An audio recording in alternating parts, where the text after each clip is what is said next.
Hi, இன்றைக்கி தக்காளி தொக்கு பண்ணுறது எப்படின்னு. இப்படி சின்ன சின்னதாக கட் பண்ணிவிட்டு மிக்சியில் போடணும். இப்படி பியூராக பண்ணிக்கணும் மிக்சியில். இப்போ தேவை எண்ணெய்,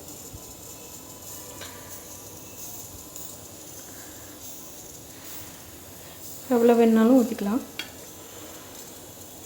அடிகள் கூடாது.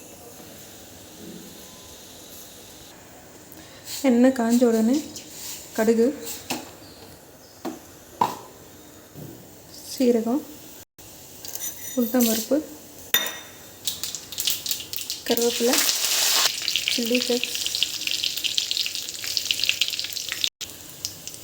சாம்பார் பொடி, மிளகாத்தூள். ஸ்டவ் ஆஃப் பண்ணிவிட்டு இந்த பியூரி போட்டணும். தக்காளி போட்டு